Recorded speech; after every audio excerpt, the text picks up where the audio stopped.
ஏட்டே நலமா? வாராஜா, நான் நல்லா இருக்கேன். ஏரோட ஏதாவது பிரச்சனையா என்ன? பிரச்சனைலாம் ஒன்றும் இல்லை. ஏதோ புதுசாக இன்ஸ்பெக்டர் வந்திருக்காங்கமே, அதான் பார்த்துட்டு போகலான்னு வந்தேன். அது இல்லாமல் சின்ன மேட்ரு ஒன்று, அப்படியே அதையும் பேசி முடிச்சுட்டு போகலான்னு வந்திருக்கோம். ராஜா பார்த்து, இந்த லேடி நம்ம பழைய இன்ஸ்பெக்டர் மாதிரி இல்லை, பார்த்து பேசிக்கோ. ஏய், ஒரு பொண்ணு தானே, அதுக்குன்னே இவ்வளோ பில்டப்பு? நான் யாருன்னு தெரியும்ல. இல்லை ராஜா, பார்த்து பேசிக்கோ. இந்த பொண்ணு வேற மாதிரி. நான் வேற மாதிரி ஈர மாதிரின்றான். ஒரே பில்டப்பாக இருக்கே. நம்ம பார்க்காத இன்ஸ்பெக்டரா?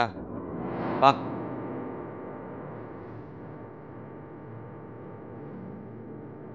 வணக்கம் மேடம். சொல்லுங்க, என்ன விஷயம்? என் பேர் ராஜா. எல்லாமே நம்ம தான். இல்லை, புரியல. மேடம், அண்ணன் சொல்கிறதா ஏரியாவில் நடக்கும். சிஎம்பிஎம் யாராக இருந்தாலுமே நாங்கள் செய்யதான் அரசியலே. எம்எல்ஏ கூட அண்ணன் சொல்றதா கேட்பாரு. ஏன் இதுக்கு முன்னாடி இன்ஸ்பெக்டர் கூட அண்ணன் சொன்னதா கேட்டாரு. இருக்கட்டும், அதுக்கு நான் என்ன பண்ணுறது? என்னன்னே தெரியல மேடம், உங்களை எனக்கு பிடிச்சிருக்கு. சரி, நான் ஸ்ட்ரைட்டாக மேட்ரிக்கே வரேன் மேடம். ஏரியாவில் எங்கே பார்த்தாலும் வடக்கன்களாகவே இருக்கானுங்க. நம்ம ஆளுங்க தான் வேலை இல்லாமல் இருக்காங்க. சாக்கடால்றது கவர்மெண்ட் ஜாப் வரைக்கும் அவனுங்க தான் இருக்கானுங்க.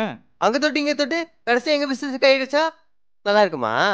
அதான் 2 நாள் அந்த சேட்டை தூக்கி உள்ளே போட்டிங்கன்னு மத்தாலாம் நாங்கள் பார்த்துக்குறோம். பஞ்சமொழிக்கு வந்த நாய்ங்க எங்களுக்கே பணம் போட்டு காட்டுறாங்க. ஏய், என்ன சொன்ன? உனக்குலாம் அவங்கள பார்த்தா நாய் மாதிரி தெரியுதா? அவங்க ஒன்றும் வீடு இல்லாமல் குடும்பம் இல்லாமல் வரல, உழைச்சி குடும்பத்தை காப்பாற்ற வந்திருக்காங்க. டேய் சுமார், அதான் நான் பேசிகிட்டு இருக்கேன்ல. சாரி மேடம், தெரியாமல் விட்டான். ஆனால் கரெக்டாக சொன்னா, பஞ்சமொழிக்கு வந்தவன் தானே அவங்க. இங்கே யாரும் யாருக்கும் குறைஞ்சவங்க கிடையாது. நம்ம மொழி, கலாச்சாரம், சாப்பாடு, ஏன் கடவுள் கூட வேற வேறையா இருக்கலாம். ஆனால் நம்ம எல்லாரும் மனுஷங்க தான். என்ன மேடம், தமிழ் தானே நீங்கள், அவங்களுக்கு சப்போர்ட் பண்ணுறீங்க? தேடி வந்தவங்கள வாழ தான் வச்சிருக்கு நம்ம புராணம் எல்லாம். உங்களை மாதிரி சில பேர் தான் குடும்பத்தை விட்டு உழைக்கணும்னு வந்தவங்கள உங்கள் சுயநலத்துக்காக மொழின்ற ஒரு பேரை வச்சு காலில் போட்டு மிதிக்கிறீங்க. மேடம், நீங்கள் ஏதோ சொல்கிறீங்க, ஆனால் இங்கே எல்லாமே நாங்கள் சொல்கிறது தான். எங்கள் அரசியல் வேற.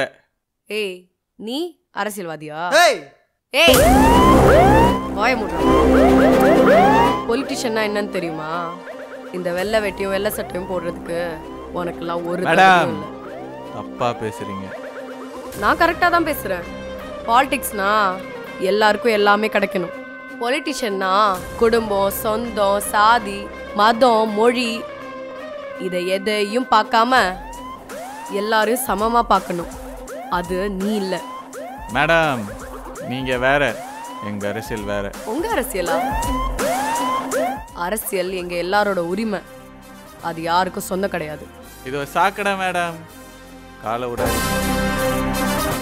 காலை விட்டு தான் சுத்தம் செய்யணும்னா காலை விடுறதுல எனக்கு பயம் இல்லை. ஏய், சின்ன பொண்ணுன்னு பார்த்தா ரொம்ப ஓவரா சொல்ற. என்னை பற்றி உனக்கு தெரியாதுல்ல? நான் நினைச்சா இப்பயே இந்த இடத்துல இருந்து ஒன்று தூக்க முடியும். என்ன பயங்காட்டி? 4 பொறுக்கி பசங்களை வச்சுக்கிட்டு பயங்காட்டி சுற்றி இருக்க உனக்கே இவ்வளோ இருந்தா இது என்னோட அடையாளம். உன்னால என்ன பண்ண முடியுமோ பண்ணிக்கோ. உன்ன மாதிரி சீப்பான சில்லறையெல்லாம் நான் நிறைய பார்த்துட்டேன். ஏய் கான்ஸ்டபிள், சொல்லுங்க மேடம். இந்த 2 பேரும் இன்னும் 1 செகண்ட் என் கண்ணு முன்னாடி இருக்கக்கூடாது. அப்படி இருந்தா லாக்கப்ல தூக்கி போடு. ராஜா வா. எப்பா நீயும் வா, போலாம் வா. ஏய், எங்க அப்பா ஒரு நேர்மையான, மக்களுக்காக உண்மையா உழைச்ச ஒரு அரசியல்வாதி. ஸோ அரசியல் எனக்கும் தெரியும், அது என் ரத்தத்திலே இருக்கு.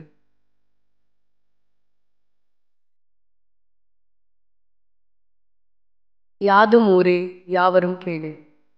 நம்ம எல்லாரும் இதை கண்டிப்பா படிச்சிருப்போம், யாராவது சொல்லி கேட்டிருப்போம். அர்த்தம் கூட தெரியும், ஆனா மறந்துட்டோம்.